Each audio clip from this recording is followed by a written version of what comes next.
Oh, Okay. fabulous. I'm Okay. gonna I'm gonna pause that. Okay. Oh, You see that chart? you know what? Why don't we, can you stop it for a second? Sure. Welcome, everybody. It is Thursday night, and we are here together again. We're discussing Uranus ingressing into Gemini. And tonight will be, it's already been a Uranian sort of evening because we've had storms, there were power outages. So as in typical Uranus style, electricity is affected. And those that are familiar with that energy, they know, anything can happen. And so tonight, anything can happen. We were actually just chatting amongst ourselves, and we were talking about how we kind of got ahead of ourselves with Hmm. the chart of the US and how this could potentially affect so much for our country. But we know that it's not just about the US, right? It's really the Sure. world. The US is, you know, a pretty prominent country Player? player, but this is going to affect everyone and everything. Um, the reason we got into that conversation is because Uranus going into Gemini, in particular, as it gets to the ninth degree, could be in terms. Poignant. Yes, it can be poignant because there's been uns unrest politically, and it could be violent when it gets to the ninth degree. It's Uranus going into Gemini, and it's right around that degree that we've had violence or in the past. So, And that's where our natal Mars is. and that's where our natal Mars is. So, that's kind of a big signature for, Conflict. yeah, big conflict. You Uranus, say our natal Mars, you mean the US's? yes, Correct. the US is, in fact, why don't I pull it up? Um, I'm going to share my screen, and you can see this is, I fast forwarded it. So let's fast forward a couple of years to July 26, 2027. And that's how quickly that'll go into the eighth degree, almost 9 degree. For those who might be watching not familiar with the Sibley chart, it wouldn't be a bad thing to pull that up and show real quickly for brief momentary Yeah. awareness. Let me stop sharing. Yeah. What is a Sibley chart? That is the specific version of the US chart that is most broadly used and accepted. Yeah. I think it is essentially named after the astrologer who chose that one and advocated its use. Okay. You can see it, right? Yeah. Yes. And I see here Mars is at 21 degrees of Gemini. Oh, you're right. It's Uranus that was at, Uranus, yes. yeah, so it'll be a Uranian Uranian Oh, so the return. return. Oh, Oh, that's big. that's huge. And it will still be big when it gets to 21, but Right. most of these are really just really, really significant for us. Hmm. We're in the midst of a Pluto return, and we're going to be approaching a Uranian return. Yeah. That's amazing. This stuff just doesn't, you can't make this up. We all know the energy that is being felt right now, globally, everywhere, but in particular in the US. The volatility that we're sensing, and Uranus being on the cusp from close to the seventh house. And that's the us us Our partnerships. us and us in China, us in Russia, us in Israel, us in India. Hmm. It's a big deal. Big deal. So we're gonna just, as astrologers tend to do, we tend to just watch things. But we can let's get started with some general let me stop sharing this screen so I can share my other screen. Okay. Any housekeeping you wanted to share? I don't have any housekeeping except that next time we meet will be on um July 9th. And I'm sorry, July 10th. And we're going to, does that not sound That's the right to you? second. No, the third. So next Thursday is the 3rd, is it not? Correct. We were going to use the 1 week off just to fill in the gap and then pick up the next week on the regular schedule. I must have, I must have misunderstood. Let's talk about that Okay, offline. we'll But do that. we will be talking about Saturn conjuncting with Neptune, which you just said something, you just touched on. That's Mhm. actually why I pulled up the chart to begin with. We didn't go over it. So anyway, that is a huge energy that's hitting us as we speak, and it's going to continue to do that because as we just talked about with Rick, we are experiencing these outer planets big time. We're all going through it. Nobody Sure. is exempt. So Uranus, Neptune, Pluto, these are the outer planets that bring big change to our personal lives, to your community, to your family, to your country, to your world. And it just happens to be that this year they're all changing signs. So, and they're all forming different angles with one another, right? And whether those, And Saturn in the mix and creates Saturn is in this the mix. Oh, yeah. incredible tight triangle that some are referring to as the Great Pyramid of Giza. It's a Really? it's a psychic. It's Yeah. I know it as a mini psychic triangle. Yeah. That's how I know it. Yeah. Yeah, Hi, which is Christine. that's just a trine that's bisected by Thank a you. sextile.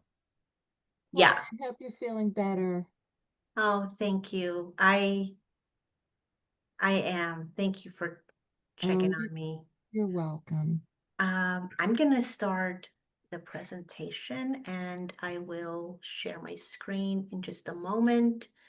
That'll center us. Yes. Okay, you can see us, right? Yes. You can see the Yes. screen. Okay. The slide. Okay. So, Uranus and Gemini. So before we check in with Uranus and Gemini, let me say that we are now at the 29th degree of Uranus in Taurus. So that The kind of, Seven Sisters. That's the degree of the Pleiades. oh yes. And the 29th degree we know is a big deal. Mhm. In particular, when it comes to weather, when it comes to the earth right now in Taurus, you're going to see a lot of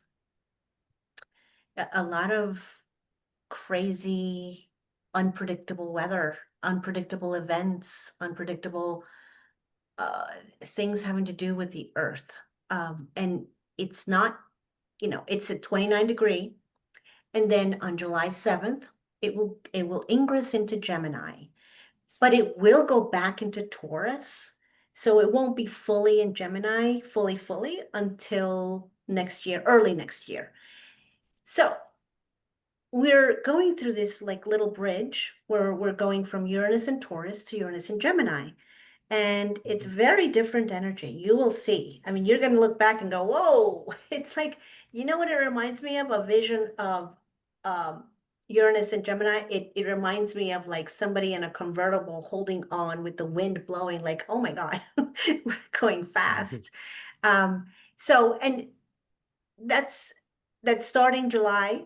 You're going to feel it fully next year because it does need to give us its last signatures in Taurus.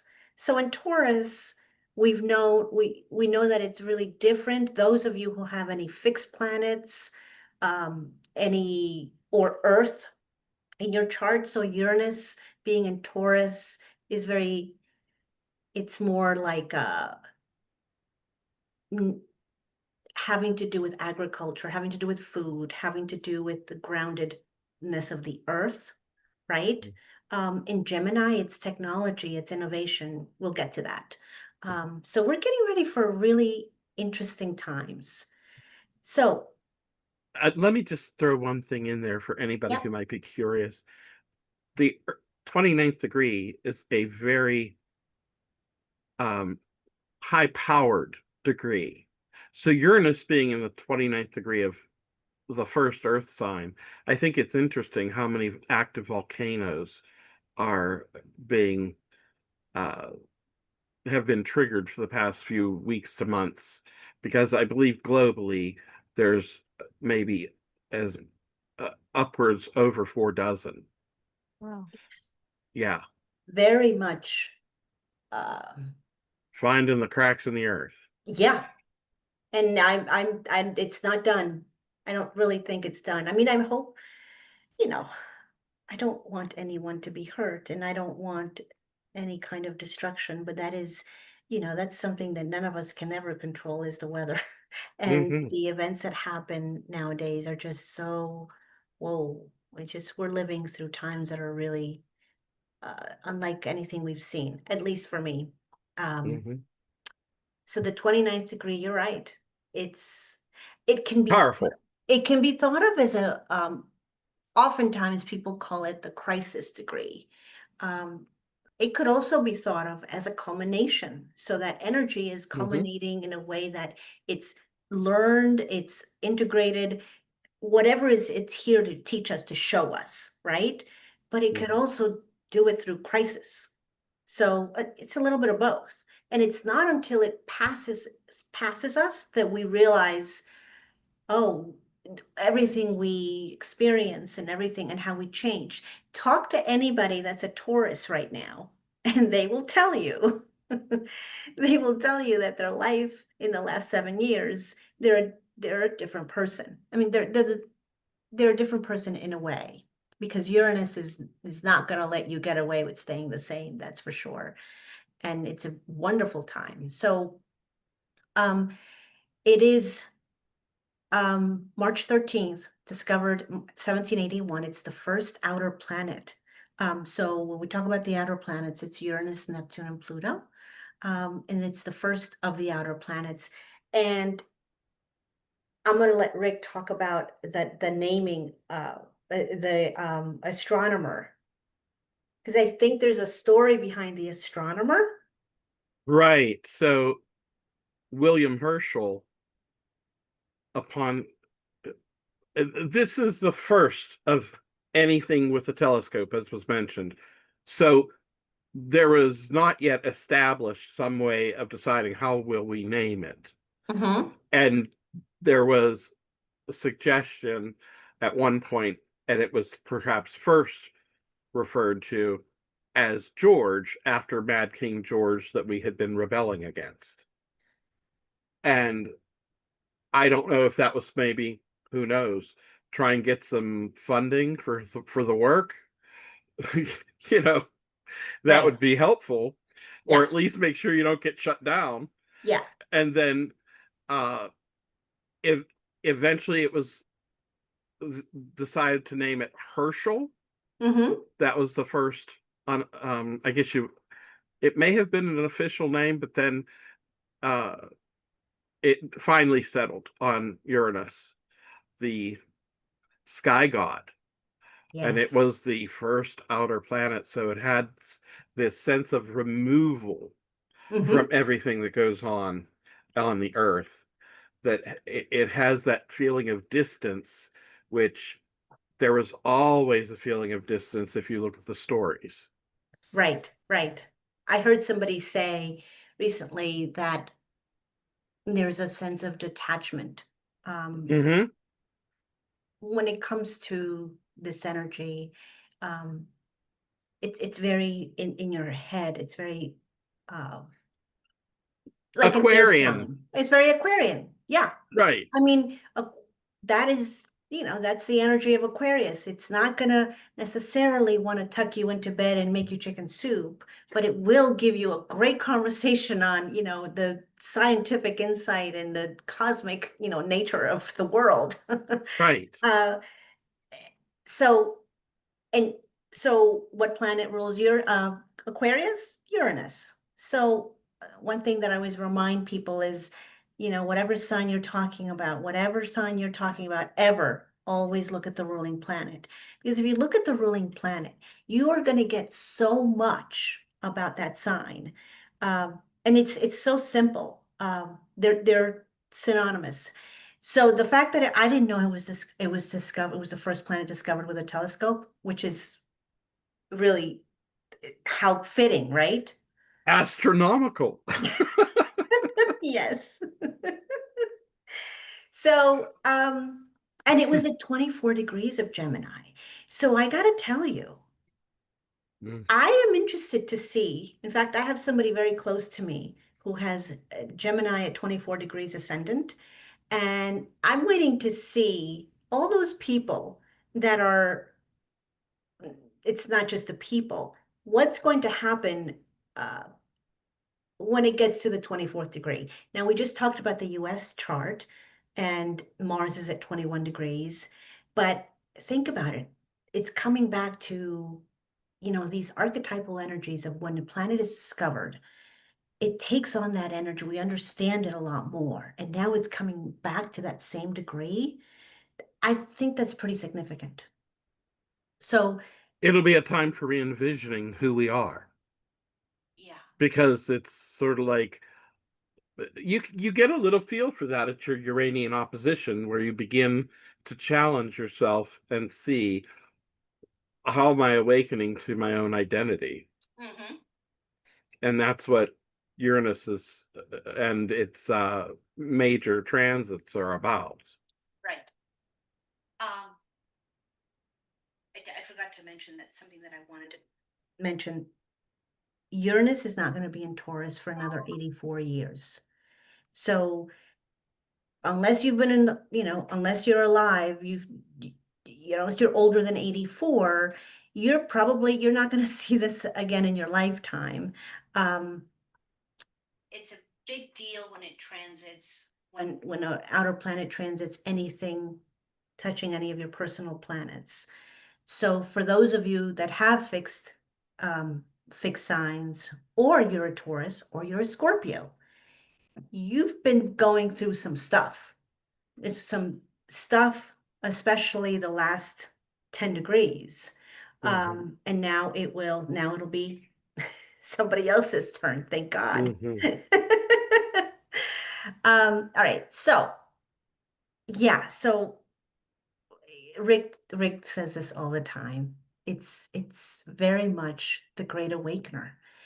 It it awakens you to we'll go into how what it awakens you to, but it's called that for a reason. And I happen to be having Uranus transiting my ascendant, and I'm feeling this right Electric. here. This what you're looking at on the screen right now. Because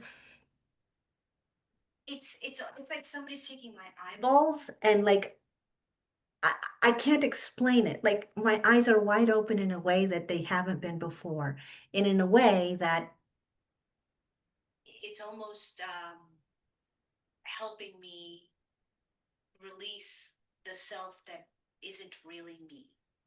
Um, so it's a beautiful time. It's a beautiful time, and that's why Rick always says it's a great awakener. So, what are these significations of this planet? And you have all heard them, and they're all true. There's always a lower vibration and a higher expression of a planet. And what you're seeing on the screen, it's innovation, it's electricity, it's technology. It can also be quite rebellious, right?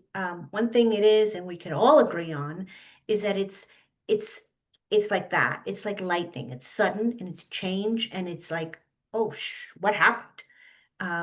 So anything can happen when you have a Uranus transit. And Uranus is actually the higher octave of Mercury. So Mercury is the planet that rules the mind, the thinking capacity for us, right? Well, you put that on steroids, and what do you get? You get Uranus. You get like Einstein type of energy. That is Uranian energy. Like Steve Jobs had it in his 10th house. There's a couple, Jim Carrey. Jim Carrey has it at Leo at 29 degrees.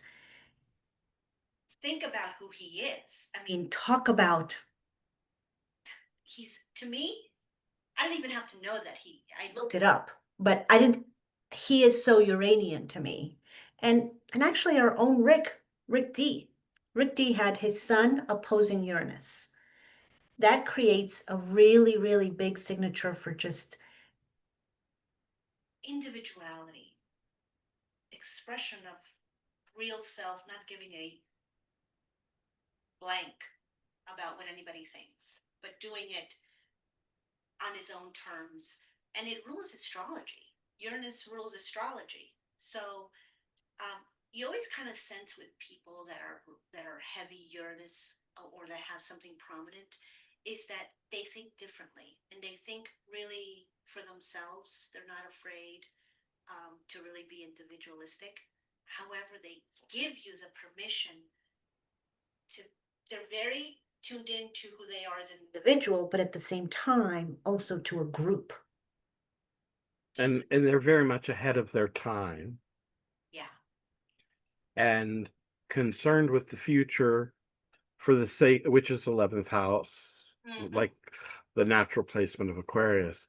You also have the humanitarianism. So they're trying to preserve humanity from being its own worst enemy by bringing higher thought. Yes. Yes. It was also under that energy that of the discovery of Uranus that Ben Franklin was playing with the kite with a key on it.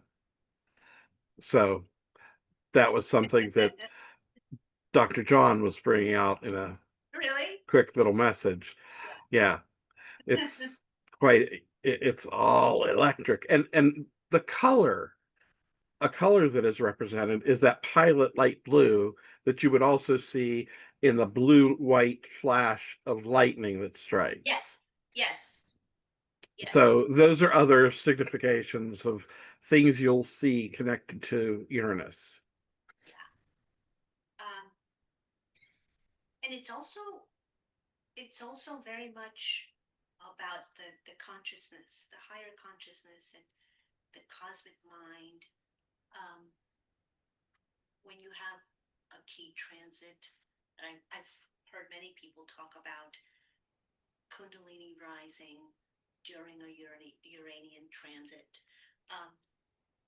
You're tuned into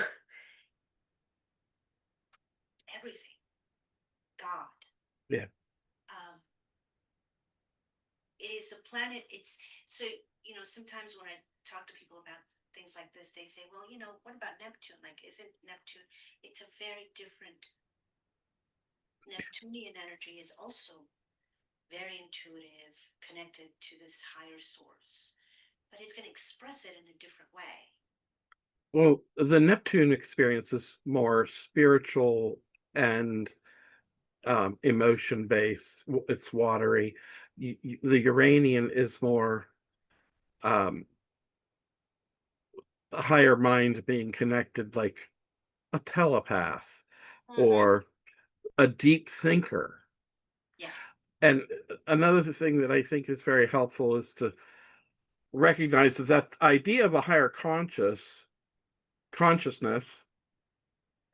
what that has to do with rebellion and individualism and humanitarianism. It was at that time of its discovery leveling the playing field so that everyone recognized all of humanity is equal to an extent. And for that reason, that's why there was this urge to throw off the tyranny of corrupt monarchy, which was being done not just in the colonies, but in France, not just dealing with the French monarchy or the English monarchy, but also that of Spain and Portugal through multiple rebellions throughout South America. And the interesting thing in the South American, like 5 out of 6 of those rebellions in pockets were being led by women. So there's another space where you're seeing the equality of individuality. Hi, Dr. John.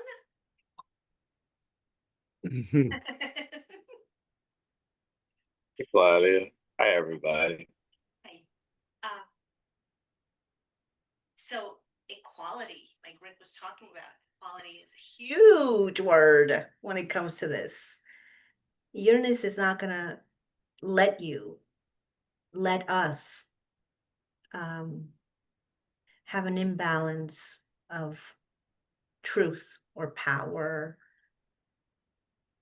uh, just imbalance, period. It wants equality and it wants fairness.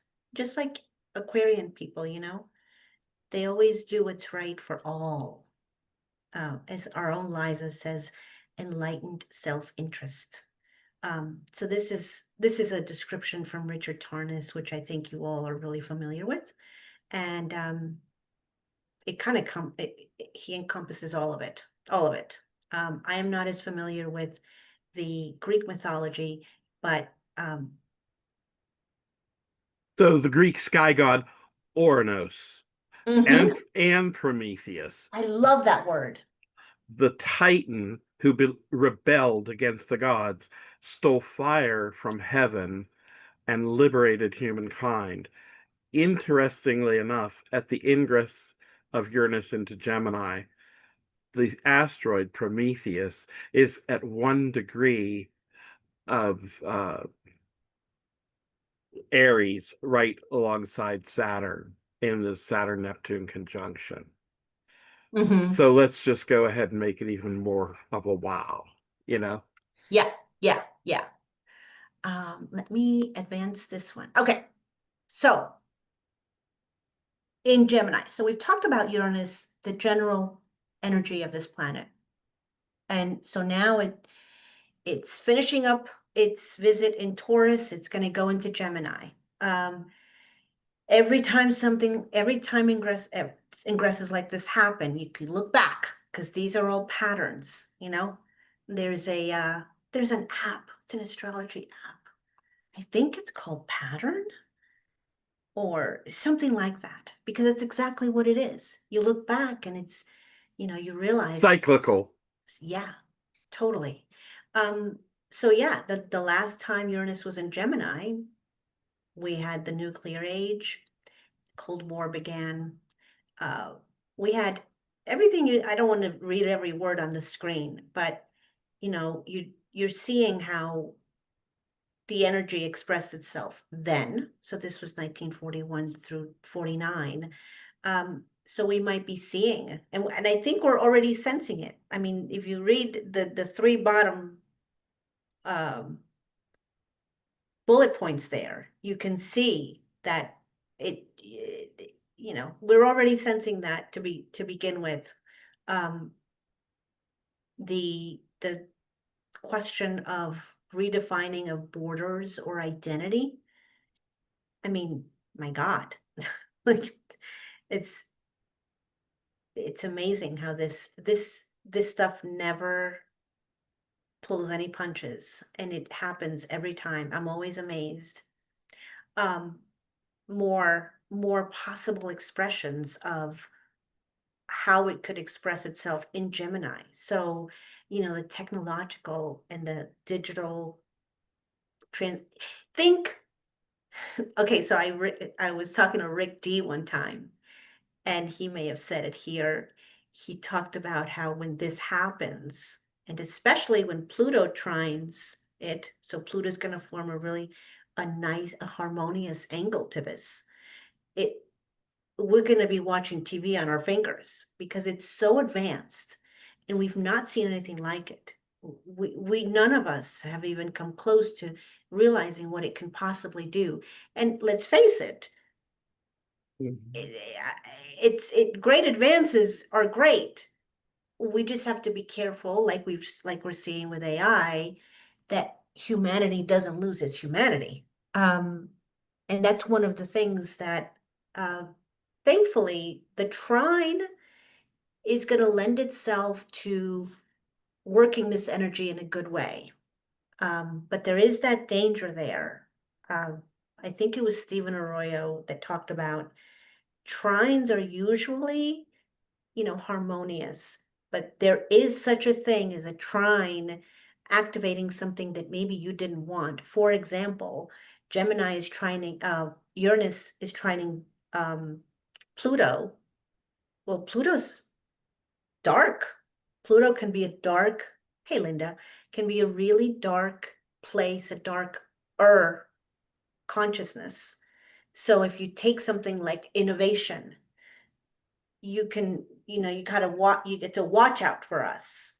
How are we going to use AI? How are we going to deal with, I don't know, aliens, for example? All these things are going to, we're going to be talking about them like way more and more in the just everyday conversations. Whereas years ago, this was like, ooh, we don't talk about that, or I don't believe in that. It's no longer I don't believe in it. Well, it's here. And you can close your eyes to it, but it's here. One of the things that I was kind of delighted to hear about was how it can influence education. And Gemini rules the third house, right? So that's the early learning for a child, the practical skills of life. It's not the higher mind, it's the everyday, the learning that you do in school. And what can that do for our kids? And not even kids, really, just education in general. Um, it could also help with mental health. And maybe finding ways of us understanding or dealing with, but really understanding things like ADD and autism, um, maybe some psychiatric conditions. That's possible because you have to think mind. Gemini is mind. So everything that has to do with the mind, from rational thinking to thinking that is not, we're not comfortable in. So that's a possible expression of it. Oh. I just saw a comment John had made that in regard to this idea of it may be seeing a revolution in education. Yeah. And I'm I just as you're both talking, I'm just getting these ideas. So yeah, not to take away from you, Claudia. You are both doing great. you're doing beautifully. Thank you, and please keep up. I enjoy those. I was shocked to find out in the last month that someone told me about a public school that did not have a library. No library for the school. And I found that really weird. I thought all schools had libraries in them. Yeah, Apparently, it's not a given. it's becoming a thing now. Well, I mean, since so much information is online, I mean, there's this idea going around now that we don't actually need books. I don't know how I feel about that as an educator, but I mean, it is a thing now. Libraries are no longer the voluminous spaces of books and books and books as they once were. With the Great Library of Alexandria, we're getting to a point where people are like, well, you can set up a computer and call that a library. So, My concern is losing the skills of library oh, sciences, which yeah, teach you critical absolutely. thinking and how to locate information, because we have problems with the internet knowing how to validate and understand which information is trustworthy. What is something Linda had brought up some months ago what was a legitimate source in something that you're going to cite maybe in a collegiate paper. So that to me is frightening, that we would remove those rudimentary or elementary building blocks to library sciences and information, knowing about how to discern sound information from weak information. Yeah, it's this whole thing with AI is a can of worms. That's all I'm going to say in this moment. That's right. Any thoughts, Linda? Um, hmm.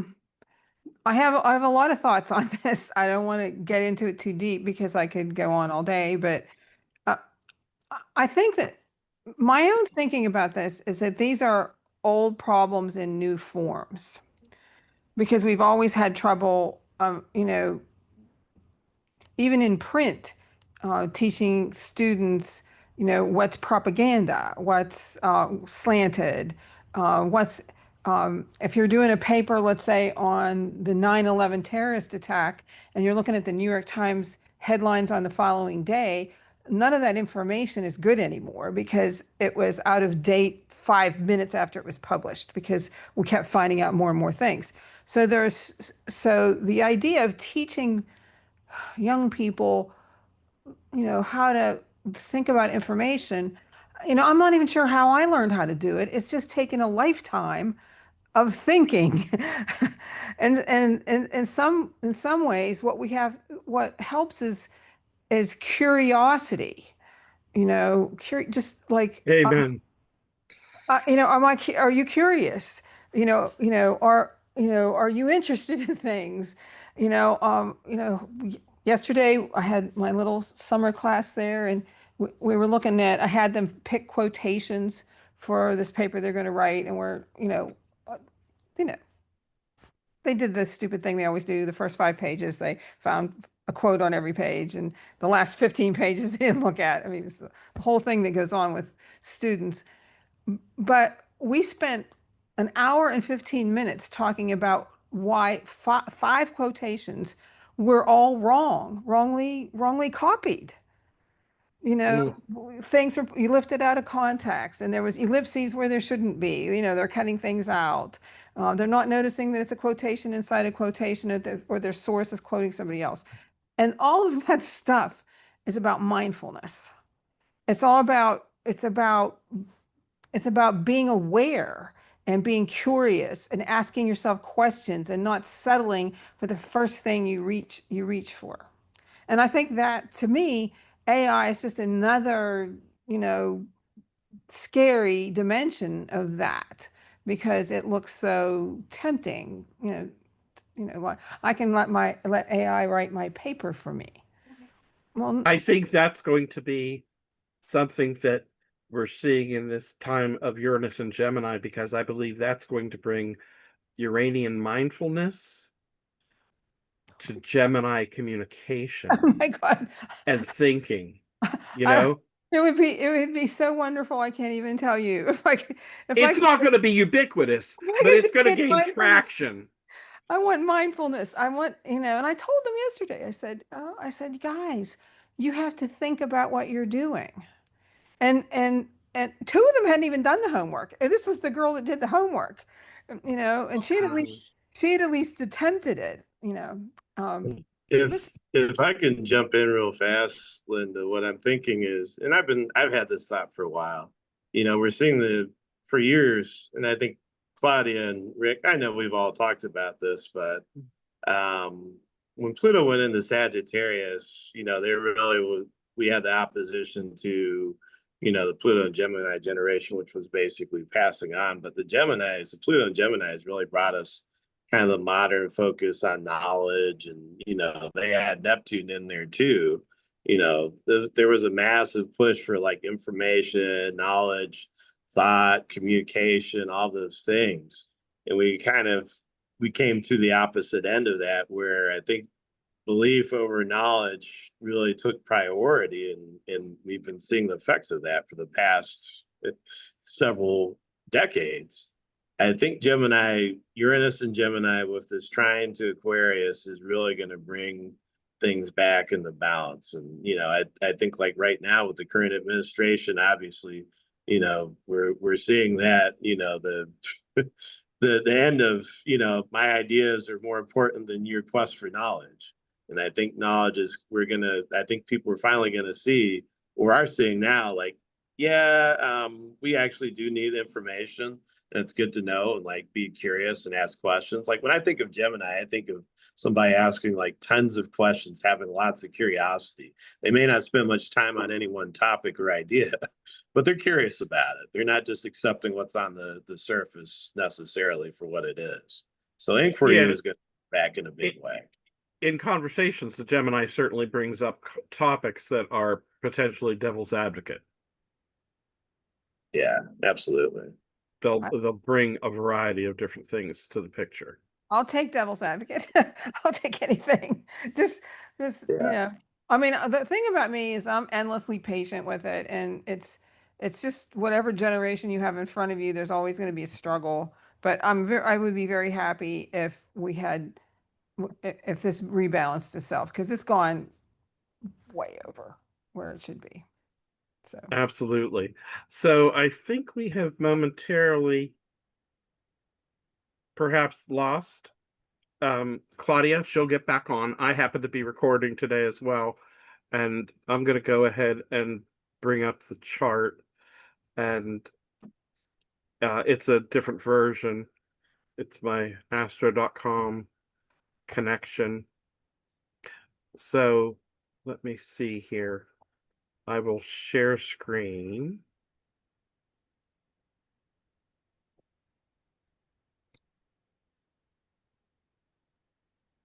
There we go.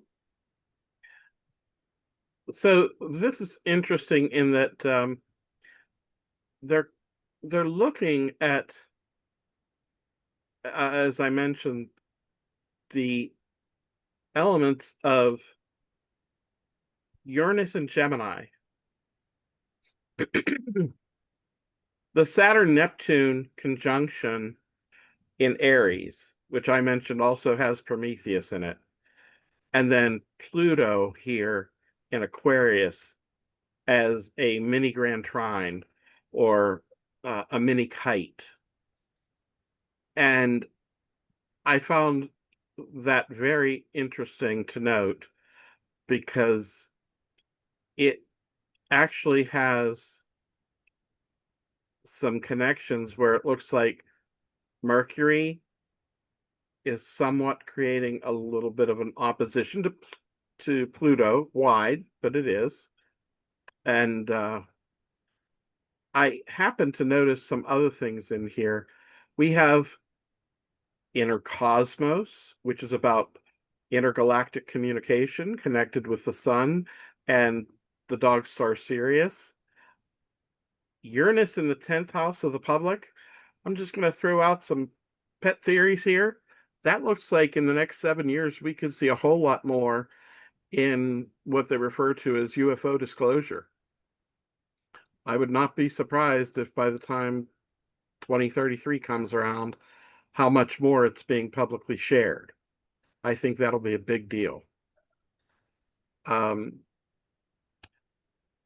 I also threw Hal here and Victoria, which are elements of success with AI in this 9th house in an intellectual way, So maybe we'll get a little bit of managing better with AI, where we might not be so bamboozled by it.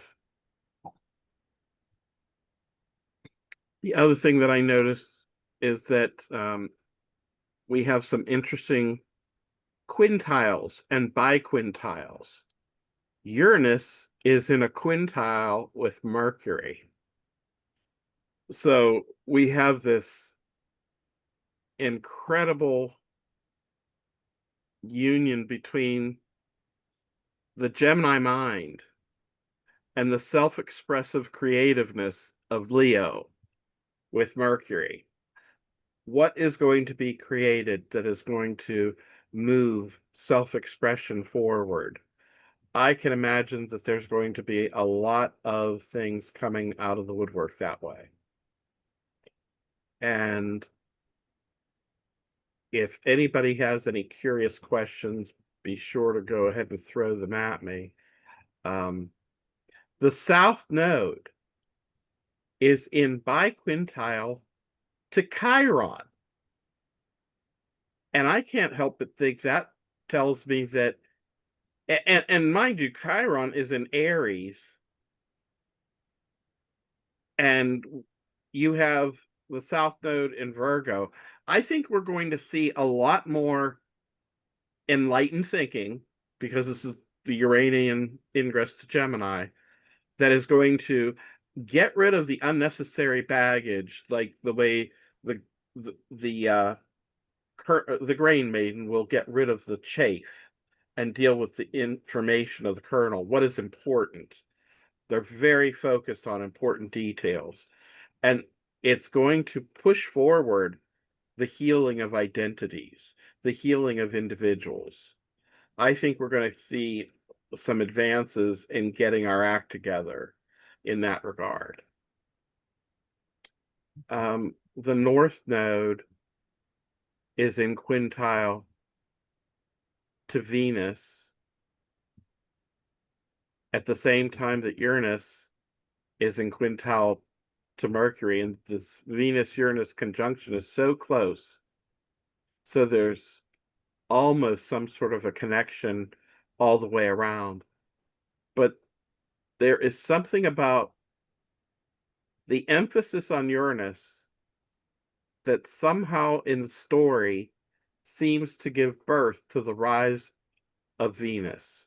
Because with the discovery of Venus, or of Uranus, the chart for the discovery of Uranus really illuminates the birth of Venus, which is the pursuit of beauty, form, harmony, and there's this inspiration that comes out of Uranus, almost as though it totally gives birth to Venus. This, I don't know how many of you folks are familiar with the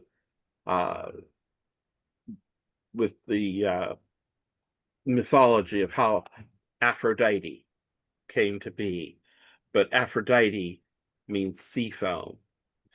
And as Uranus was being killed or attacked, his essence fell into the ocean and it gave birth to Venus. That's how we came up with Aphrodite. That's the origin myth. Here we have the moon that is in Sag in direct opposition to the Uranus-Venus conjunction in Gemini. Hold on a second, I'm double checking here some things to see if perhaps there might be a message from Claudia. Yeah, their Wi-Fi is out, so it's us for the win for the remainder here. Must be her Uranus transit that she's under. Yes, Port indeed. 5. Yes. So I'll just tell her to get back if she can. Rick, is this July 7th? Yes. Yeah, that's when Uranus Sorry goes for to the being Gemini. late.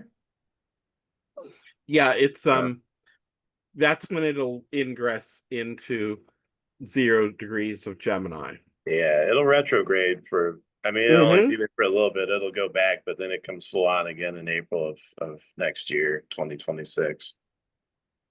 Yeah. So we'll get a preview. So we're also seeing an interesting thing here. We have karma at 0 degrees Virgo with Uranus in Gemini. That's a pretty interesting square. I wonder what kind of frictions we're going to become aware of. That's certainly intriguing to consider.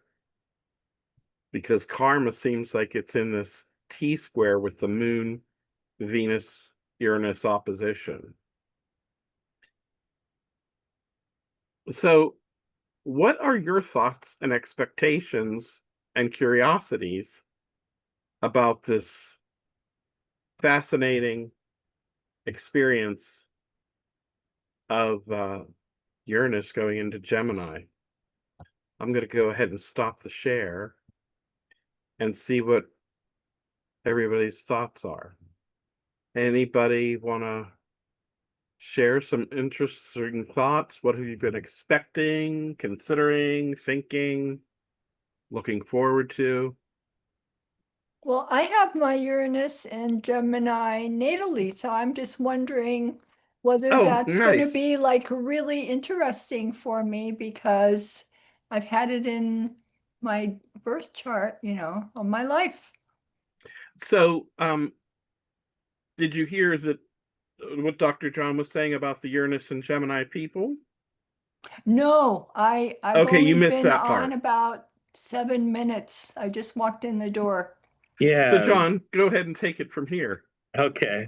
Yeah, briefly, Erica, what have I mentioned to everybody? And hi, by the way. I So we've kind of, we've seen the Gemini energy in our world fade quite a bit with the passing of the Pluto and Gemini generation, though. I think there's probably only like a few members left of that. But they were born.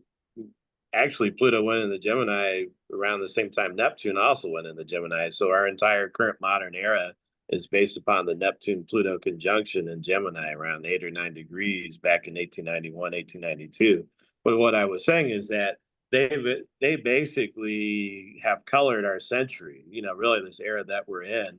And it's all around, kind of this like explosion of knowledge and information and all. And they really led that for much of the 20th century.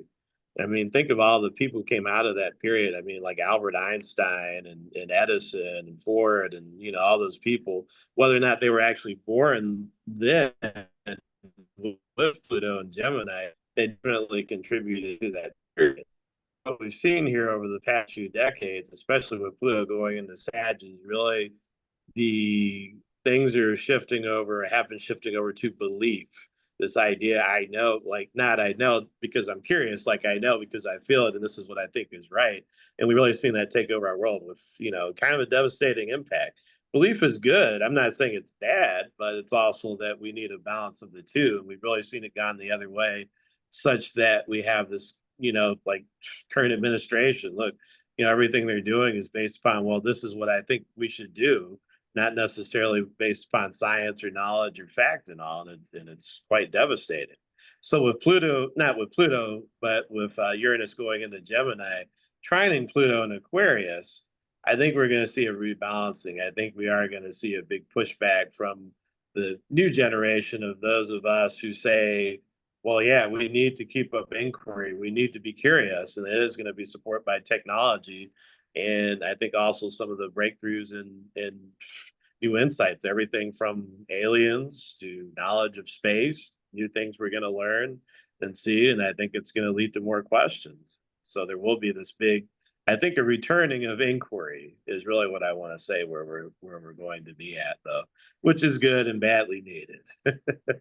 So I Yeah, and I think, think there's yeah, there was some phrasing that you shared that I would illuminate and say we have to definitely heighten the critical thinking skills and yes, not definitely. allow it to be um, a thought that shapes public policy if that thought is based on opinion, Yes.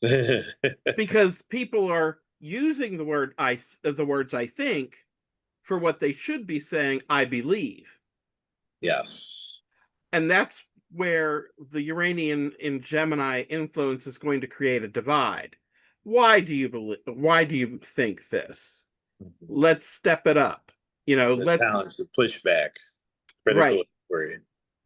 Yeah, that's one of the reasons why, Erica, before you got on, I had mentioned one of the thoughts of my idea of the melding of Uranus and Gemini. I was considering it to be mindful communication, something that would be thought before spoken, and that is Yes, going but to, without emotion. That's what I'm worried about.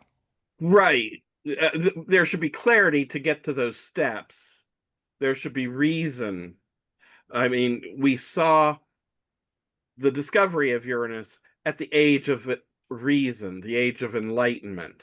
That was a huge philosophical shift. Immanuel Kant even challenged the church and published an incredible work that was around that same time. So that was something where belief was being challenged by thought. And I that's think going I'm to be watching important. Black Mirror. I think it's called Too Much. Has anybody seen that on Netflix? I haven't seen it yet. Oh my God. I can only watch one episode at a time. It's made in the UK, and it's based on technology and social media and Mhm. all the horrible things that can happen. And boy, oh boy, do they do a good job at scaring the pants off of you. Had to check it out, but use it sparingly and don't watch it before you go to sleep. So people are imagining like how things can go bad, if you really expand your imagination and they do things that, obviously they probably won't be able to do, but you have to exaggerate in order to make something interesting and scary, right? So it joins the modern mind horror the way The Handmaid's Tale does, huh? Yeah, like yesterday there was I watched one where they had developed these bees because bees are dying out. So you think, oh, Sure. this is wonderful. They've come up with a technology of these, um, tiny little machines that look just like bees, and they're going around pollinating flowers.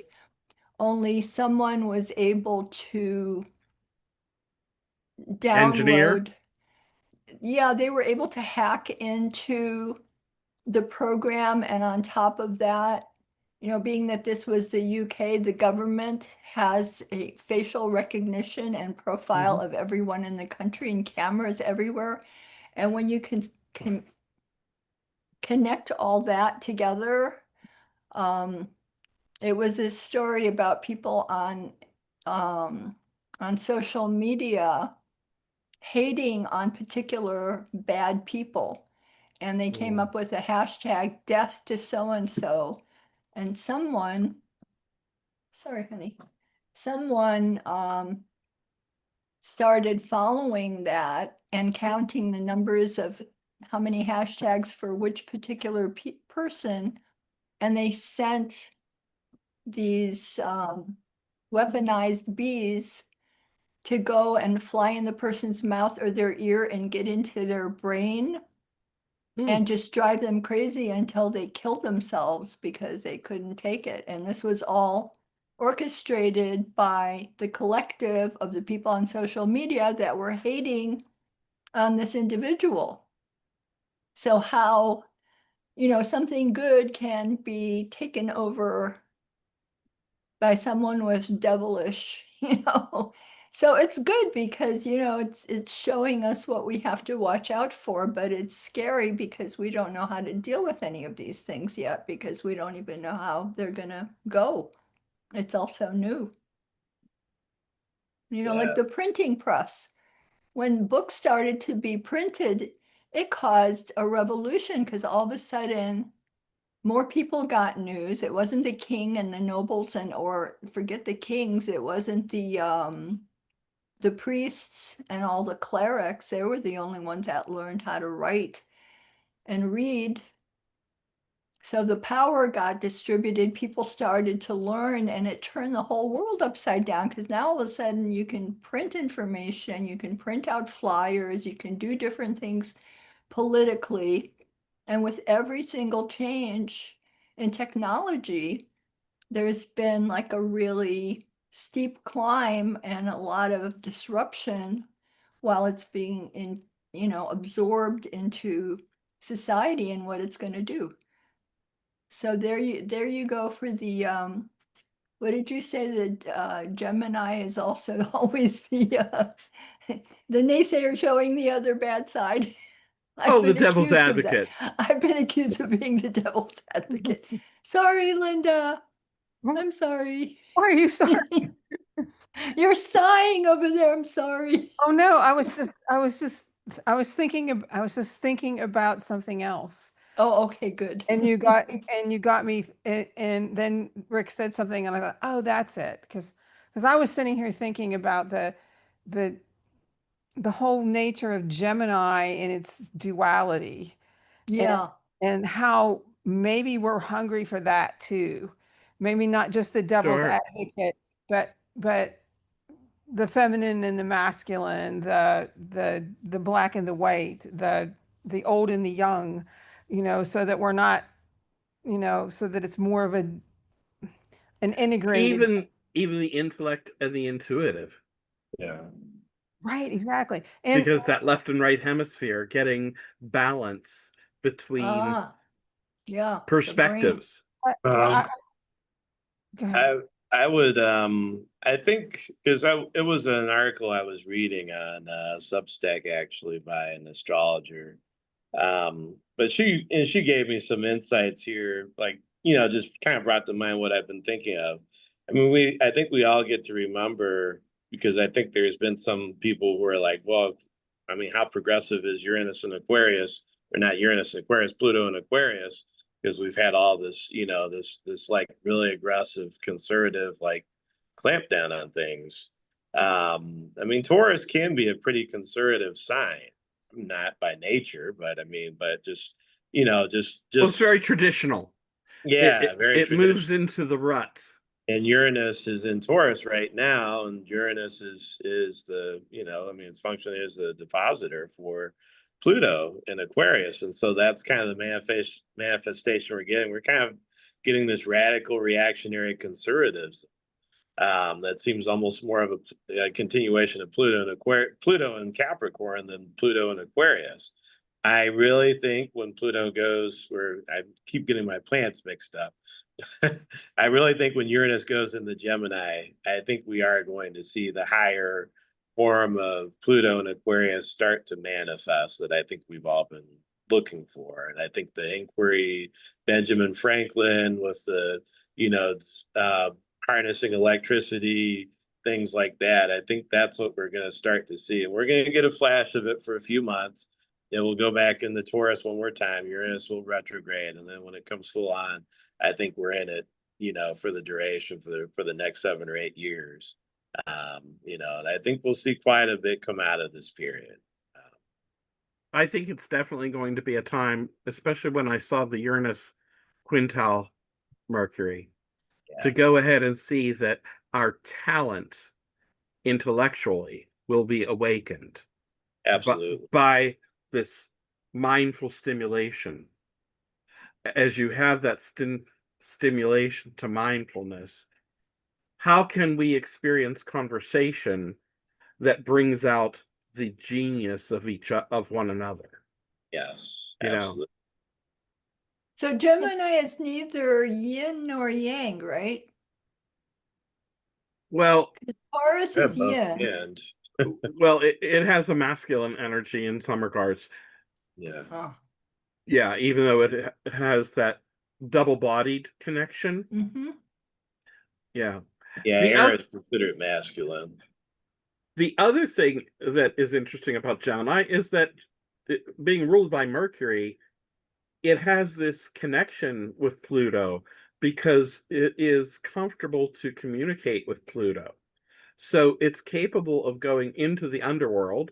That was the psychopomp who would take messages from Olympus to Pluto in the underworld. So there's this comfort level that we can use our mercurial faculties to plumb the depths of our own unconscious, our own underworld. And it's mutable instead of fixed like it's been in Taurus, so that it'll Flexibility. give, yeah, flexibility, which we haven't had, so that's good. You had a thought, Linda? Well, I was thinking about what Rick D always said about Pluto.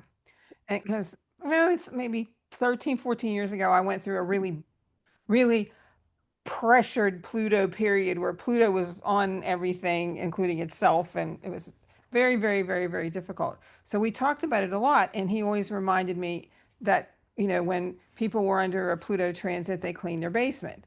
But here's the thing about cleaning your basement. Cleaning the basement means there's a mess. And if we've been looking at sort of at the lower end of Pluto in Aquarius, one of the things that's coming out more and more and more is the mess. What people are really like, what they really stand for, what they really believe in. And we're starting to see that stuff in a way that has been easier to hide up to this point. And so, And maybe it's the mess in our personal attic. right. Not because it's Aquarius. Well, and Not it's just basement. right, exactly. And the notion that, if we're going to if we're going move to the higher register, we have to something has to kick that off. Mm-hmm. There's something that makes you go clean the basement when Pluto is upon you. And right now, Pluto sitting where it is, and this whole movement of Uranus into Gemini, sparking that elevated Curiosity. the creativity, all of the Right. things right now are getting ground. Because for me, Gemini, I'm not a big Gemini person. I don't have a lot of Geminis in my life or in my chart. But for me, the avatar of Gemini is Paul McCartney. And I always think about how, how infinitely creative he is. He's I never been. just saw his photo exhibit. It was wonderful. I What a mean, photographer. He's amazing. He's amazing. And even back in the Beatle days when he was writing songs and giving them away under other names for other artists to do instead of giving them to the Beatles. So I'm thinking that maybe, that kind of joyous creativity that Gemini represents, we could really use a shot of that right now. We could. Well, we do have that with this ingress. Mercury is in Leo. So Well, there is the opportunity for creative self-expression. I think I'm excited about it. I've been disappointed with Pluto in Aquarius up to this point because I actually thought Pluto's going to be in Aquarius. How can we elect Donald Trump? That was the thought in my head. How could It was in Capricorn when he was elected, Linda. I know, but it was so close. We just got stuck with overripe Capricorn for Oh a my little bit God. longer. Yeah. It's gonna pass. Maybe it's part of cleaning the basement. And Well, we had to that's- discover what was in the basement, and it was, Yeah. MAGA. Isn't Pluto also about death and rebirth? Oh yeah. Like there's got to be the death part. Well, Yeah, we're also yeah. on the tail end of our Pluto return. And as I had mentioned to Claudia earlier today, I have come to look at the buzzword of transformation for Pluto, that you must remember that you cannot have transformation without first having trauma. Yes. So we are experiencing the trauma before the transformation. You have to become aware. Uranus helps you become aware. Oh yeah. Oh yeah. And Yeah. actually, that's a really good point. As a therapist, people just don't do the transformation until they're in enough pain. They don't do it until they have to. So the That's pain right. pushes them to the breaking point, Right. Diane. And not even just in the pain, but going into the pain, because you can put something on a shelf and try to get past it. It will eat at you unconsciously, attack your body, but only when you actually go through it will you be able to transform the experience. You must feel it. You know, I remember a song saying, there's some talk about the lyrics of one song that there's no tears in heaven, but you have to have the tears cried in order to wipe them away. Mm. Hmm. Uncried tears are not expressed. And that's the key for transformation. You must go through and feel the pain. Yeah. Yeah. Well, that was that, you know, one of the things, principles that Rick D taught me was that that you change when you're ready. You know, that you know, you can see the moment in the chart where the readiness is, you know, and it's almost you know, it's because Pluto's all over you, or it's because you know Mars hit a certain sore point, you know, and so I think all that makes sense to me. I think it's Yeah, Rick wrote, and he talked about this a lot. He talked about the 4 stages of Pluto. And it is like, it's like the hero's journey in many ways. It's like coming face to face with the challenge, and then like, the hero typically says, nah, I'm not gonna do that. But the kind of like the hero refuses the call, but the problem's still there, and it's just, and it's like, at what point are you actually gonna face up to it? He was basically saying. So, I don't think we're at stage 1 anymore for sure. I don't think we're quite at stage 4 either, but I think we're getting to stage 4. We're getting quite a bit closer.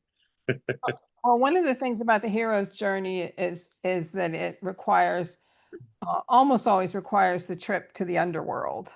You know, you Well, I go, don't see how you can get through it The without special going there. world. you have to go to the underworld, and you know, one of my favorite movies is called Super 8, and it was made by J.J. Abrams. And Yeah. it's a coming of age movie. It's a monster movie. It's an alien movie. It's a movie about making movies. It's just a great movie.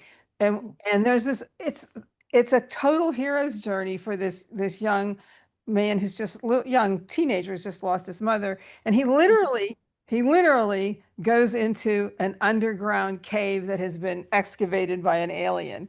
And it's, oh, you know, and I think to myself, it's like, oh, Joseph Campbell could have written this. He's in the Right. cave. He's in the cave. And then when we're in the cave, it just sometimes it's very scary, you know, but it's only then that we can come out, and you know, it's the hero's journey. So that was a good point Huh. about the hero's journey. I know I'm a personal big fan. The hero's journey has a lot of power. Well, if you Mhm. haven't seen that movie, you should watch it because it's so good. It's so good. I'll see what I can do to find it. It's Yeah, like, me I don't, too. pardon? Me too. It's you know it's got Kyle Chandler in it as the father who's like the deputy sheriff, and he's a everybody's learning things in this movie, but the kids are sort of the stars, and it's you know I've probably seen it 15 times. I'll probably watch it tonight when this is over with. It's a good movie for a Thursday night, you know. But So another thing I happen to notice with the chart, you guys know I'm fond of obscure things, and I use the prenatal solar eclipse. The prenatal solar eclipse, the last one, was in Aries at 9 degrees in the 8th house. So I think a lot of the Uranian exploration and curiosity is going to take us through places where we're dealing with how do we make sense of the way our identity has been shaped by sharing power, or perhaps had shared unions broken by not fulfilling responsibilities where somebody else was not seeing us, broken trust, broken agreements. And it happens to be in this particular chart conjoined the asteroid Heracles, also at 9 degrees of Aries, which is the asteroid for the human condition to be striving through our lives to experience acceptance. Well, So, does that idea? I was going to say, when have we ever had the power, Rick? We feel like we do when we go vote, you know, Well, and no. It is the power of shared relationships. So this would oh, be anytime you would be in a living situation, a marriage, um, a, a business partners, your typical eighth house relationships, or even counseling relationships tend to be mm. even looked at in that regard. Um, the deep work of having a counselor or something that deals with that area. Uh, Yeah, both people have to be willing to communicate because you can't do it just, you can't clap with one hand, right? right. And it requires trust. And when that trust is broken, that's where the identity suffers. And And it's so that's easily broken because we're also sensitive and we've been hurt before, and it could be a bad look when we're in a bad mood to break the trust, because I don't know about anybody else, but I can be very, oversensitive when I'm in that place and get all suspicious and everything. Probably different planets going over my chart at that time. But sometimes I'm very trusting, and other times, my husband looks at me, sideways and doesn't mean anything, or he doesn't say something, and right away I'm figuring out that he's done all sorts of things wrong. We have to be very involved individuals in order to achieve all these things, and we're so imperfect, at least speaking for myself, going up and down, some days better, some days worse, let alone with other people that I don't know very well, or us as a collective.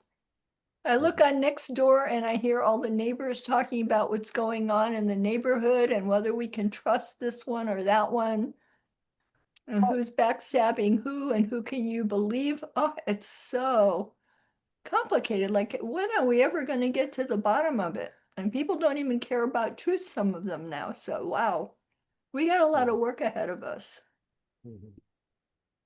What are your thoughts, Linda?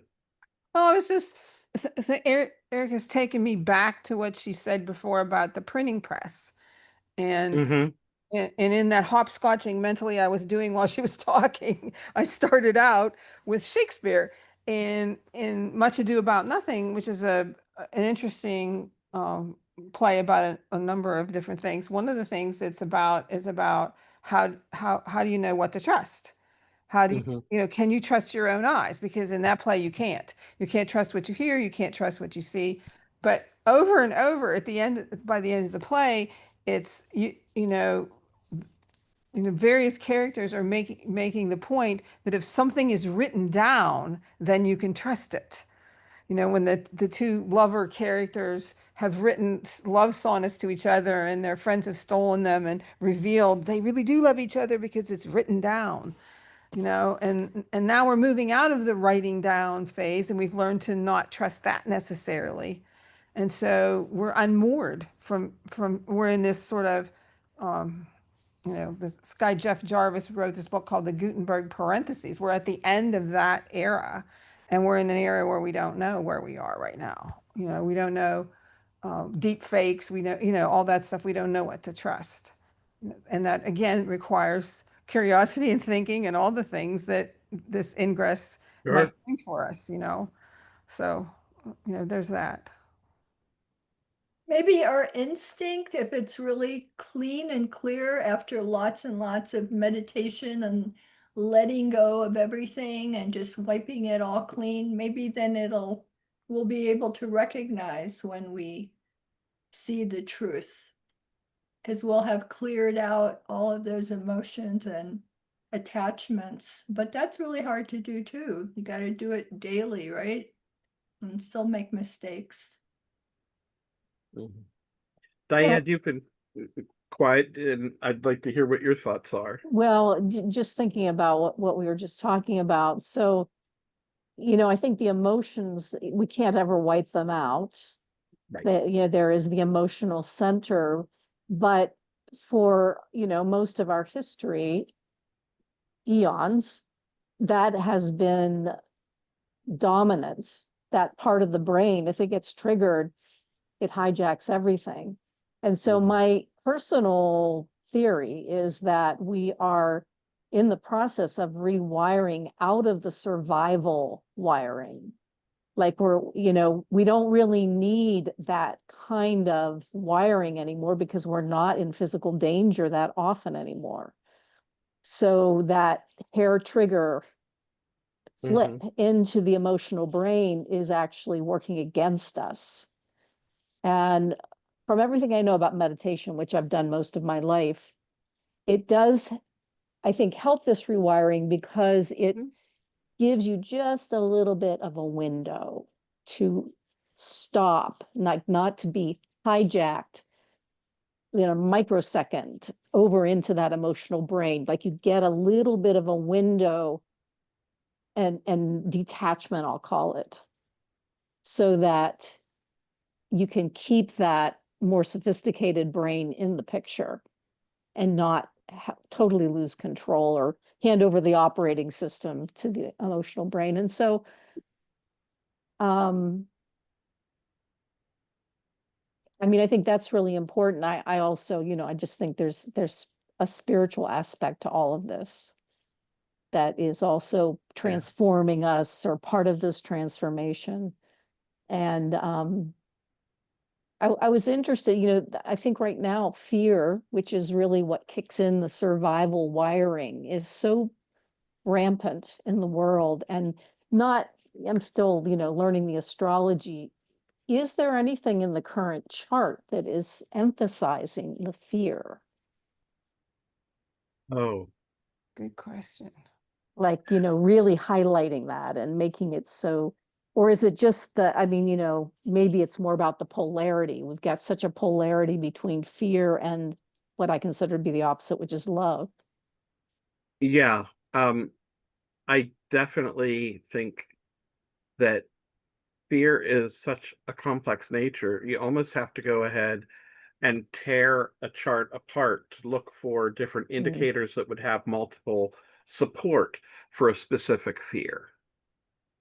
But I do fall back to my personal thoughts that just the same as I believe there is no bad chart, there is a difference in how we internalize working with it. Will we come from a space of being conscious and awakened and try to work with it in a mature way as perhaps a more experienced soul who is trying to make things work for them, not just themselves, but for people they're in relationship with and their world around them, where you're trying to work both individually and collectively. And there's then the other side, people who are just totally so self-focused that they can't get out of their own way. Mm-hmm. And they can be given multiple triggers of opportunity through transits that they could transform, but they won't take that step to transform because they're constantly looking from such a near sighted focus. They don't look into the idea of, oh, this might be worth changing. They don't get there. Well, and I think actually, that comes back to that survival wiring. Right. You were saying, Erica, like there's a variation in your days as to how resilient you are, I'll call it. And to me, that's, what if we're stressed, if something's stressing us, it can be that we didn't get enough sleep or we're hungry. It is going to make it harder for us to step out of that survival wiring. And survival wiring is, if I share with you, there's less for me. Right. If you're not familiar, you could be dangerous. And that's how that wiring works. It doesn't like, it wants familiarity, it wants predictability. And it's, very, you're right. It's a close in focus. Literally our Tunnel focus, vision. our visual focus literally pulls in when we go into fight or flight. And those things you were mentioning about being tired and hungry, it reminded me of HALT. I think it's hungry, angry, Lonely and lonely, tired. tired. Yeah, that they tend to strain us. Yeah. And push us to the lower end of our responses. There was something else that you said that really sparked my mind and my curiosity. I should have made a note for myself. There's a Fight or flight. I've seen a modified augmentation of that. Fight, flight, or flow. If you can move beyond those and just try to be and slip into getting away from one or the other and just move into flow. And Rick was always talking about where our charts were having blockages, we needed to flow. There's something about the nature of flow that really just lets you swim through like you're rolling down a lazy river. Yeah. Yeah. Yeah. Doesn't each sign also have like a particular brand of fear? Like, for instance, Tauruses, we're so attached to our things, like, leave my Mhm. things alone. Don't you dare change my things without asking me. And somebody else might be attached to their ideas or beliefs, if it's like a Sagittarian, oh no, I know it all, don't argue with me about that, so everyone probably has their own particular area that they can watch out for when, that little thing is getting set off, that bell is ringing. It's like, uh-oh, somebody is pushing that button. I better watch out and not go into the fear right now, because this is my sore point, or whatever you want to Sure. call it. Right. Well, those blockages that we run into in our charts, like when something's a transit's on us, or there's some kind of challenge in the chart. I mean, people can do various things at that point, and flight would be one of them, like Mhm. falling into an addiction or something along those lines. But freezing is another one, Right. where if flow is fight, fight, flight, flow, but you can also freeze. And one of the things that people don't understand, and this may be a collective problem, that you learn when you rock climb, is that there's moments when you're rock climbing when you're not holding on to anything, where you're Mhm. where you're reaching, where you have to reach for something, and you're going to get it, but you have to you have to have the faith that you're making that. It's not even really a leap. It's just a moment where you're you're not on the rock. And it's one of the most frightening things I've ever done, but it was very illuminating as to how when we're stuck on the side of a cliff, and there's really nothing. If you're climbing and you freak out and you're stuck, you going down is as bad as going up. You can't even see when you're going down. You have to go up, and you have to be able to make that move. But there are people in life who stay stuck because they won't let go of the rock that they have. And I think, to me, that's what fear is. And fear is how we approach and what we choose when we have these moments. And one of the things that risk is a form of love. It's a trust in the universe that Mhm. that things can go well for you. I don't know. I'm very philosophical tonight. I don't So know. could you describe it almost um as though there is a fear of letting go because you have to let go to leap to the next rock. Well, right. It's like it is, and but it's also a fundamental misunderstanding. You know, it's a fundamental misunderstanding that the rock is safe. The rock is Right. the rock is Mm. not safe. You're going to fall off the mountain if you don't move. And I've seen a description of Capricorn being much like that because it's almost like they have a fear of staying at the bottom of the mountain. So they keep climbing up because they don't want to be at the bottom. well, Interesting. as a Libra, I will say, the tremendous fear that seems built into that sign of not being paired up like a animal walking to the ark. You know, it- and that's a that clinging to that rock will destroy your life. I mean, if you want that, and addiction would probably be the two fastest ways, um, you know, always needing a partner at whatever cost it costs you, instead of like, oh, okay, yes or no, that's a fine thing, one or the other. Hmm. So, I think that Diane's question about fear is so fascinating, and I'm not sure, I don't think we've ever talked about that before. And I hope we keep thinking about it. I think the idea of freeze is almost like an augmented flight or an Actually, adjacent or something adjacent in the uh, response. actually, freeze is thought of as what is left if you can't fight or flight.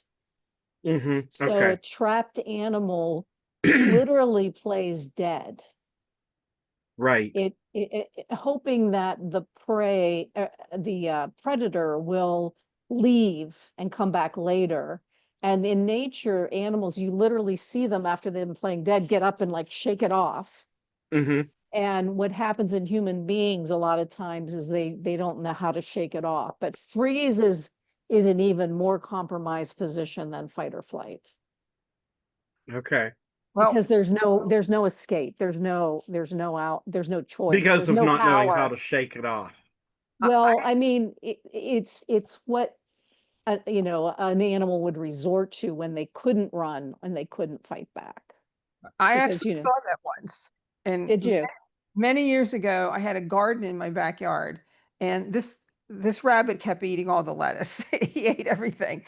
And one day, he was a big rabbit. He was in the yard, and he was in the garden. He was eating away at something, and I liked him, so I didn't care what he did.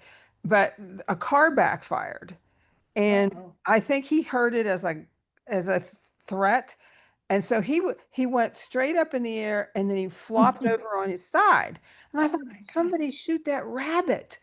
And I went to go outside to see if he was okay. And then he leaped up. He did that actual leap into the air, because he went straight down, and he was there for, 90 seconds or 2 minutes. And if there was no more noise, then he just leaped up again. I thought, I've never forgotten that. That was such a shocking display of Actually, rapid.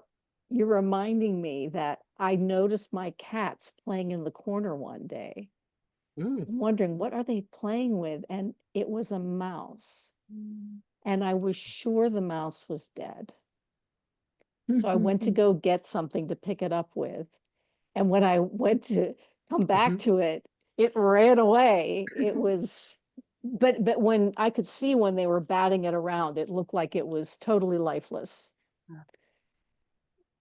It fooled the kid. Probably playing possum earlier than you Yeah, realized. right. That's so Yeah, funny. so I mean, the freeze is more compromised just in and of itself. It When human beings go into it, it's hard for them to recover from that trauma. Sometimes, that's the hardest to recover from, because they didn't have a way to kind of shake it out of their nervous system. I've actually taught a form of meditation that is um, a combination of different things done with chakras, and it's very somatic and very systematic, where Yeah. the chakras are systematically from one end to the other cleansed, and then systematically on the other end empowered in the second stage. And the experience is something that I've tried to share with people, that if you can do that, if you do it regularly in that fashion, you can actually bring yourself in one breath to a place of internal calm at the drop of a hat. It's just this automatic shutdown, like you're going offline for a moment and you're going to reboot. Yeah. And I did that years ago in the process of getting an aura photo taken. And I asked Spirit, show me my aura at rest.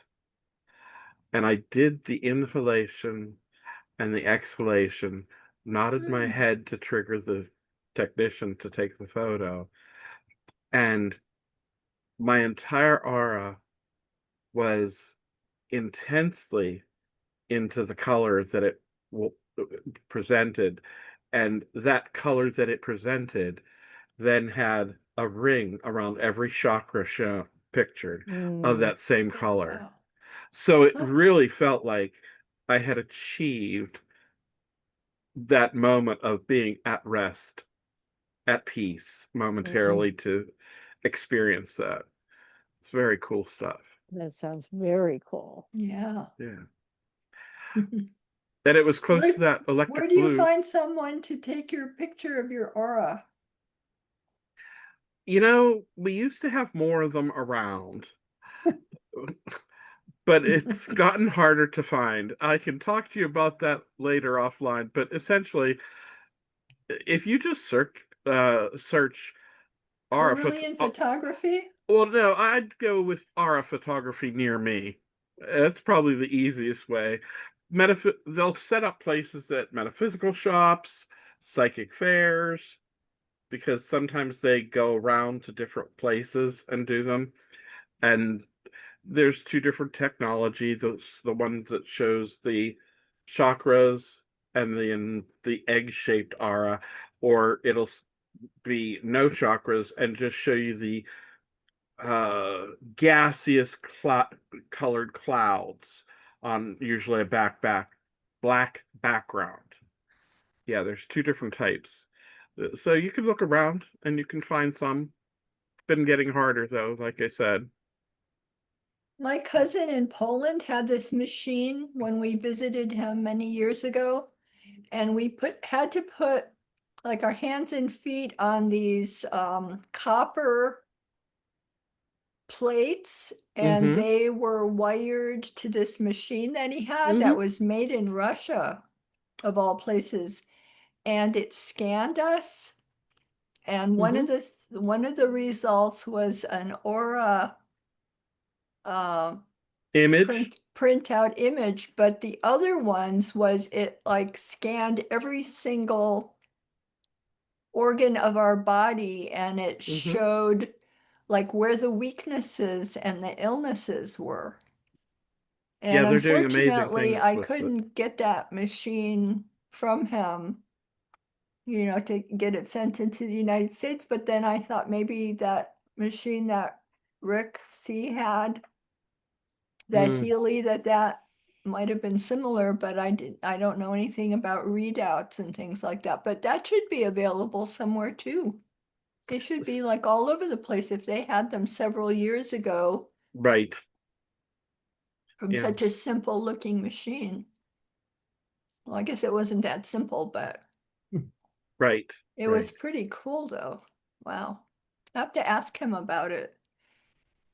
He's a little upset right now living in Poland and having everything that's been going on in Ukraine. Sure.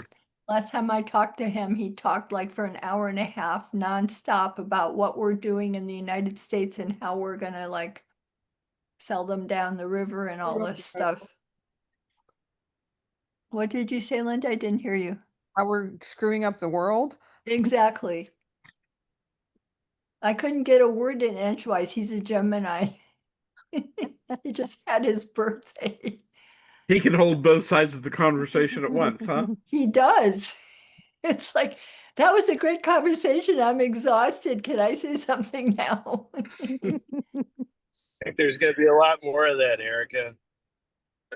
He hasn't been well either. It finally got to him, and he's a guy who really meditates a lot and does yoga. He has like a whole room in his house. It was so impressive, but now he's even gotten sick.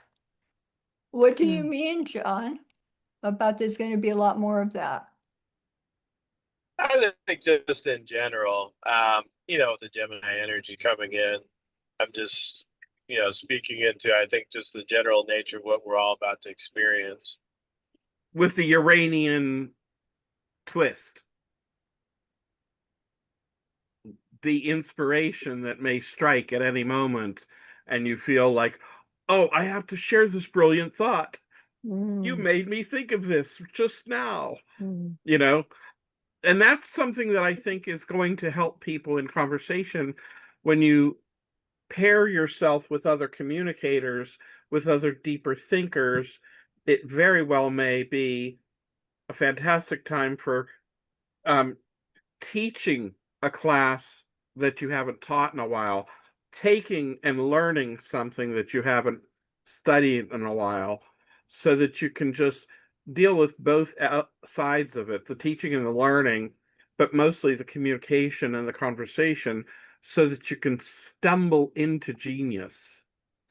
Because I do think there's an intersection of our intellects as we pair ourselves with other thinkers that are very high energy and can play off of our flow of ideas, that we can stumble into spaces that are just amazing. I know Well, they just had that million people meditating. I posted it on Facebook, and I did it myself, and it was just unbelievable. I just felt so peaceful. And then the next day, I saw someone that was selling like a Buddhist piece of art online, and I went to meet him, and it was like $10 for this beautiful piece of art, and I bought something else from him, an ashram on Kauai drawing, and he was leaving the next day to go live in Thailand. And we exchange information. I'm going to do his chart for him, and I think I'm going to do his astrocartography too, to see what it's going to be like for him in Thailand. But I just met him. How interesting. Yeah, and it was like, I feel like that was sourced by that meditation, that like I was somehow Led to him, and this wonderful experience that I had. And I had great interactions with everybody, whether it was customer service person, we got into like really deep conversations, and it felt very meaningful and personal, even though it was, they've got this technological job, and we were just being very personal and intimate and everything. It was like, wow, I need to do that more. That's a beautiful introduction to the idea of, does anybody have last thoughts? Because that's a beautiful one. I have a thought. Okay. It's a simple thought. I'm just glad to be here tonight. Oh, me It- too. It was, I'm sorry I was a little bit late, but I was out in the rain and I had to dry my hair. So it's like the third time I had to dry my hair today. But it's just nice. It's nice. And I'm sorry Claudia couldn't stick with us because of her Wi-Fi. Yeah. It sucks. And be careful. I don't know. I know there's flooding in Robinson Township tonight, and if there's more rain coming, I don't know. But there's just be around the Pittsburgh area. Be careful. Be careful. Yeah. And Ohio got it too, didn't it, John? Yeah, there was some heavy rain that swept through. It's mostly to the east now, heading out towards Pittsburgh, but I believe Cincinnati's getting some right now. So there's parts. There's a bigger wave that looks like it's coming in over the next day or so too.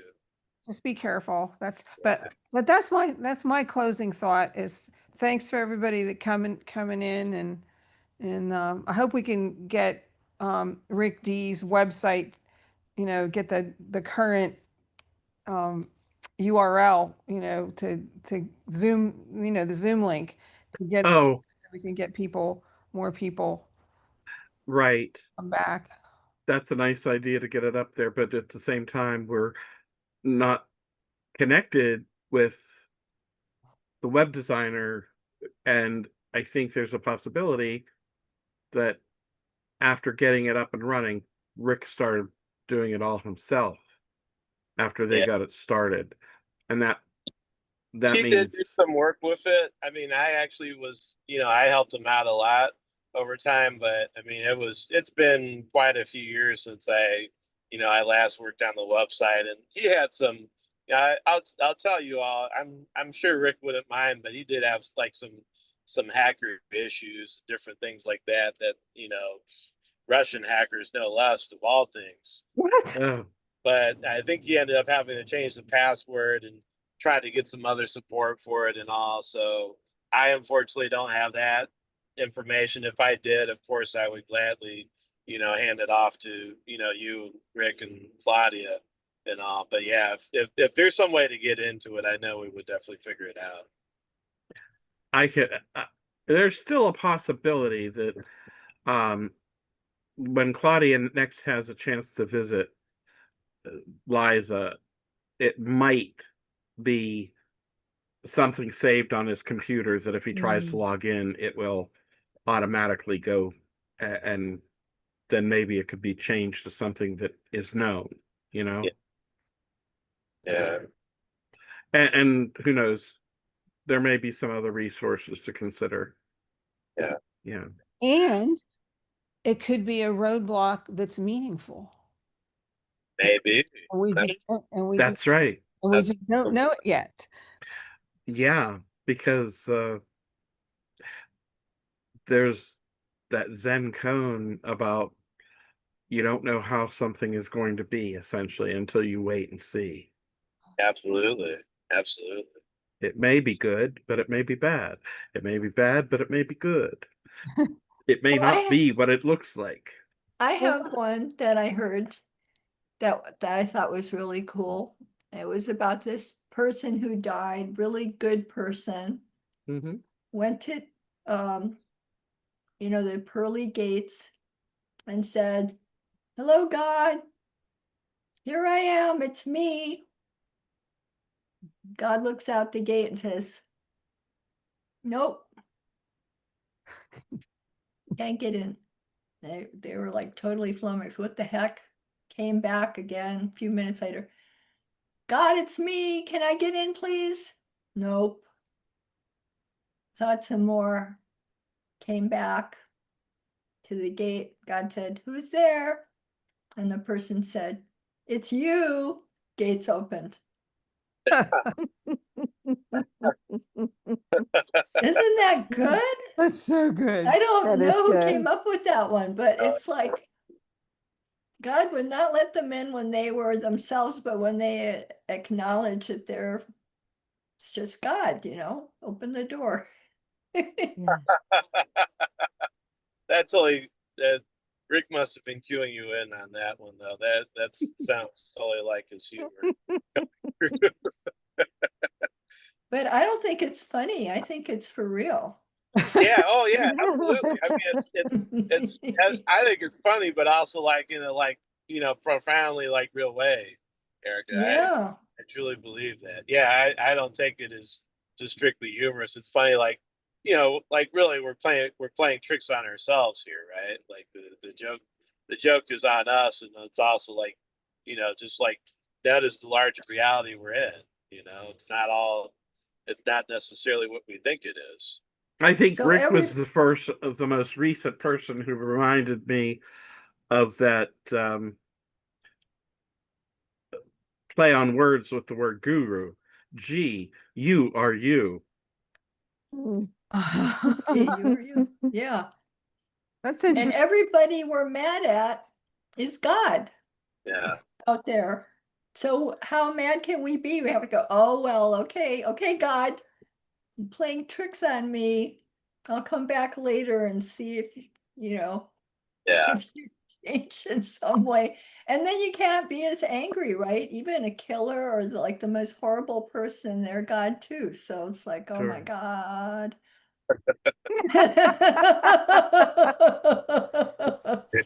So I'm Hey. going to go ahead and oh, Diane, did you have a final thought? Well, if there's not enough time, that's No, fine, we but have. this has just been nagging at me since you mentioned it.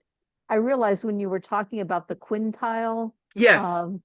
I don't, I'm not familiar with what Oh, kind of aspect. aspect that is. I mean, I've heard of it. I just Okay. don't know like what kind of aspect it is. What does it mean? Certainly, it's a fifth harmonic aspect of 72 degrees, and then the biquintile is 144 4 degrees, degrees. Okay. and the quintile is a talent, and it's esoterically understood that it would be a talent that is so deeply innate you have developed it over lifetimes. But then when you develop it to the extent that it is the biquintile, it's very solid indeed. You know, I suspect that it would be a talent that you could help impart to others or teach. Um, I've run across, um, so you're familiar with the yod. Yeah. Okay. There is such a thing that you'll run across as a golden yod that it is two planets that are in sextile that are both by, I'm sorry, two planets in quintile to one another. And then they are biquintile, an apex planet Wow. opposite the chart. Oh. And that is a hugely self-contained and powerful connection to uh, talent. And I've known that in only one person that I've run across. And it is a very gifted musician and somebody who has written at least one piece that is so incredibly beautiful. I can't tell you how haunting it is. Mm. Um, and I've also run across someone who has two planets in biquintile to a third, but the two planets just barely miss being in quintile by a few degrees Mhm. because of How their how orb. tight is that for Oh, how many it's degrees it's usually? one of the smaller orbs, Yeah. but I can double check and get back to you on that. And I'm guessing that aspect doesn't normally show up on a chart that you have to ask to, Incredibly rare because of the tightness of the orb. but I mean, if I were to do someone's chart, I would have to probably Oh, request that that be like it, specifically demonstrated or shown. do you use Astro? Yeah. It's actually where you can put semi-squares and sesqui-squares and select that in one of the options. Just below that, you'll see quintiles and biquintiles Okay. can be selected.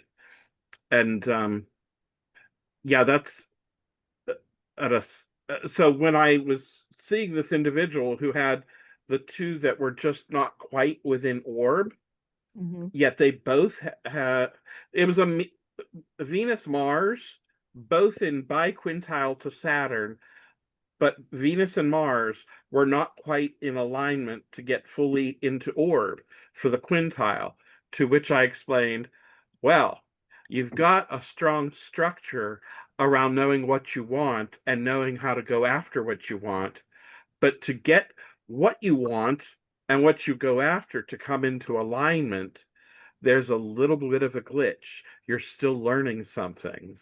Mm-hmm.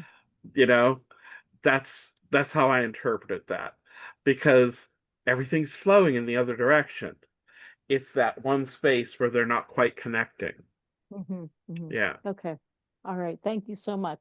It absolutely. it's really great to see you all again, and I'm gonna work on getting here more frequently. Absolutely. We love having you, Diane.